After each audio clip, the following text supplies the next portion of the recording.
I'm been very concerned lately about China and sort of we have transferred so much money from our economy over to China by buying all those things and supporting their economy over there so they could make more and more money. They are now all over Africa, buying things and investing over there and getting those countries dependent on them and supporting, non-democratic people. And I'm just like wondering, whom? Well, we are in a country that supports Saudi Arabia. Yes, that's true. Right. So suddenly we have a problem with, superpowers supporting non-democratic people?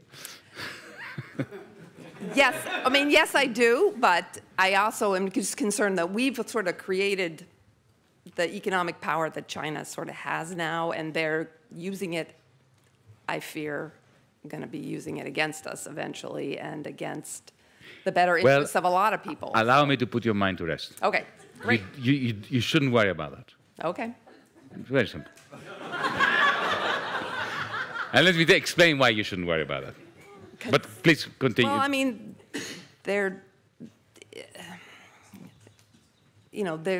they're in Africa. They're lending money to countries to build ports and different infrastructure. To build what? Port. And harbors. what's wrong with that? And well, because countries that need ports get ports.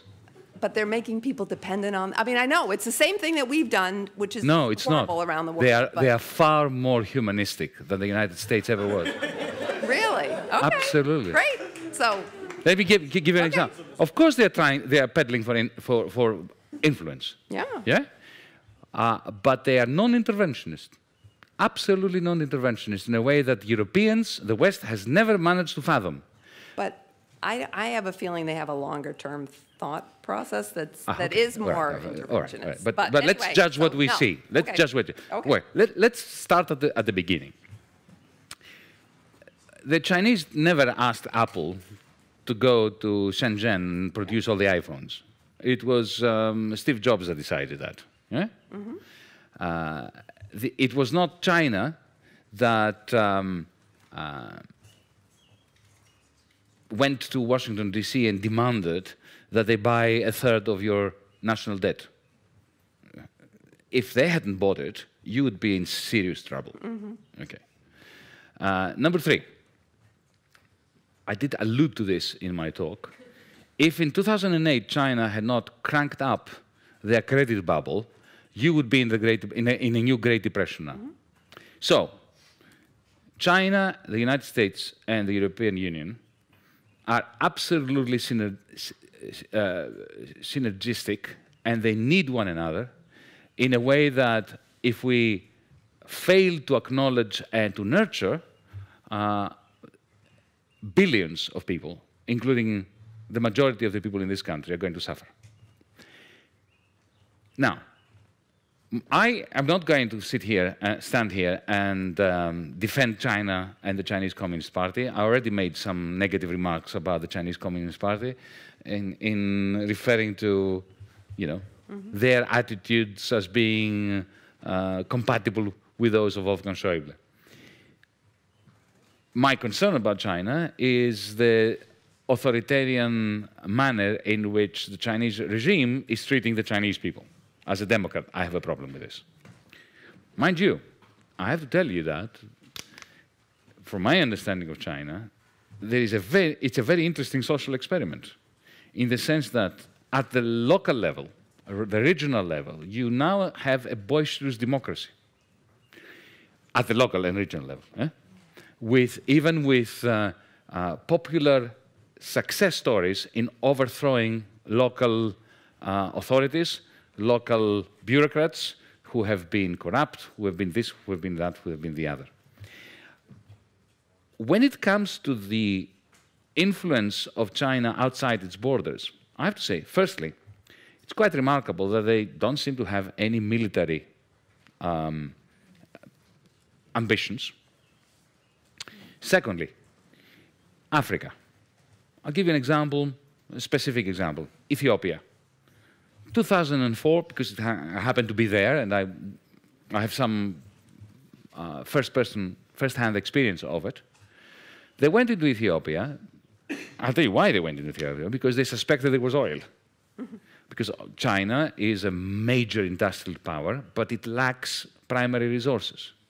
Now, instead of going into Africa with troops, colonially, destroying the country, killing people like the West has done for the last 100 years, what they did was they went to Addis Ababa and they said to the government, we would like, we can see you have problems with your infrastructure, we would like to build some new airports, upgrade your railway system, create a telephone system, and rebuild your roads.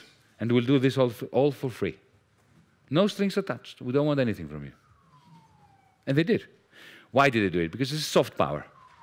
Because because they knew that if oil is discovered, and it was discovered later, then, of course, the Ethiopian government will be much more open to Chinese oil companies coming there.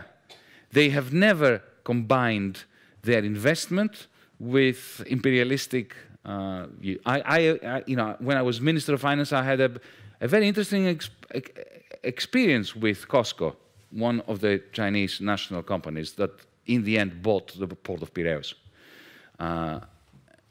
When I moved into the ministry, I found a contract from the previous government that they had already sold the port of Piraeus for a pittance and other ridiculous conditions to the Chinese, under the guidance, of course, of the European Union and the International Monetary Fund as well.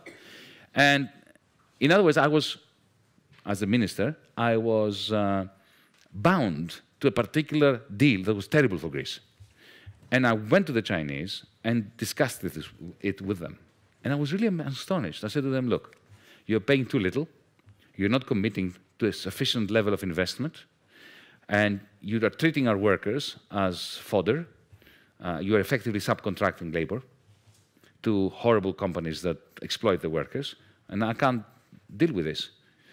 And effectively, I proposed to them to renegotiate the contract. So instead of getting 67% of the shares of the port, they would get, with the same price, 51. The remaining shares would go into the Greek pension fund system in order to bolster the capitalization of the public pensions. Secondly, I want you to commit to 180 million euros of investment within 12 months. And thirdly, proper collective bargaining with the trade unions and no subcontracting of labor. And to my astonishment, they said, okay. Can you imagine if that was a German company or an American company? That's why I'm saying I don't think you should worry. Okay.